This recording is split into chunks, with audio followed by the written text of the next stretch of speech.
પુરુષોત્તમ ભગવાનની જય। આજે આપણે પુરુષોત્તમ માસની 30મી કથા, છેલ્લા દિવસની કથા વાંચશું અને એકમના દિવસે સાંભળવાની એક કથા આવે છે વનડિયાની, એ પણ વાંચશું। બીજા વિડીયોમાં તમે સાંભળશો। તો ભગવાનની લીલા એવું વાર્તાનું નામ છે। મહિષ્મતી નગરીમાં અજીતસેનનું રાજ, એની રાણીનું નામ સેનામતી। રાજા રાણી બંને ઉદાર ઘણા અને પ્રજાવત્સલ। રાજાને 2 કુંવર, બંને રૂપાળા ફૂલ જેવા।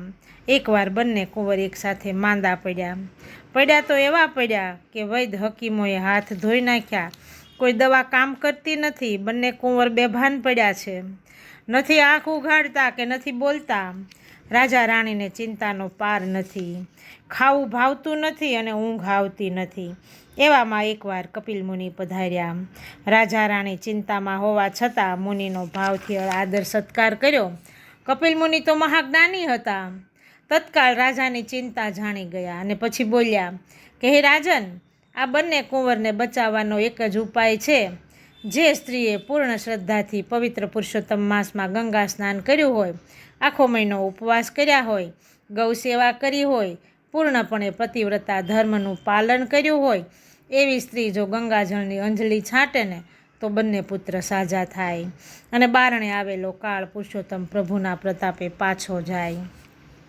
રાજાએ તત્કાળ નગરમાં ઢંઢેરો પીટાવ્યો, 1000 સોનામોરનું દાન આપવાની જાહેરાત કરી। ઘણી સ્ત્રીઓએ આવી અંજલિ છાંટી પણ કુંવર ઊભા ન થયા। રાજા રાણી નિરાશ થઈ ગયા। આખા નગરમાં શોક છવાઈ ગયો। બધાએ માની લીધું કે હવે બંને કુંવરનું મોત નક્કી છે। એવું બન્યું કે જંગલમાં રહેતી એક ભીલડીએ વાત સાંભળી। પોતે પૂર્ણ પતિવ્રતા હતી, વળી આજીવન પુરુષોત્તમ વ્રત કરવાનો સંકલ્પ કરેલો। એ ઘણી દયાળુ હતી। વાત સાંભળતા દરબારમાં દોડી આવી। માથે લાકડાનો ભારો હતો, એ પણ મૂકવા ન રહી। પેરેગીરોએ માંડ એને અંદર જવા દીધી। એના દરહણ જોઈને ઘડીક તો રાજાને પણ વિશ્વાસ ન આવ્યો। તો પણ ડૂબતો માણસ તણખલું પકડે, એ ન્યાયે રાજાએ હા પાડી। ભીલડીએ જમણા હાથમાં ગંગાજળ લઈ પુરુષોત્તમ પ્રભુને પ્રાર્થના કરી અને જળ કુંવર ઉપર છાંટ્યું। બંને કુંવર આળસ મરડીને બેઠા થયા, નખમાંય રોગ ન રહ્યો। રાજા રાણી અને બંને કુંવરો ભીલડીના પગમાં પડી ગયા। પછી રાજાએ આગ્રહ કરી અને ભીલડીને સહસ્ત્ર સોનામોર આપી। ભીલડીએ સોનામોર બ્રાહ્મણોને દાનમાં આપી દીધી। વાયુ વેગે વાત નગરમાં ફેલાઈ ગઈ। સૌ પુરુષોત્તમ વ્રતનો મહિમા સમજાયો। સેંકડો નરનારીએ વ્રત કરવાનો સંકલ્પ કર્યો। ભીલડી એના જીવનના અંતે કુટુંબ સહિત સદેહે વૈકુંઠ ગઈ। વ્રત કરે, પતિવ્રતા રહે, તેના ધાર્યા કાજ થાય। પ્રભુ કૃપા કરે એવી કે વચન સિદ્ધ થાય।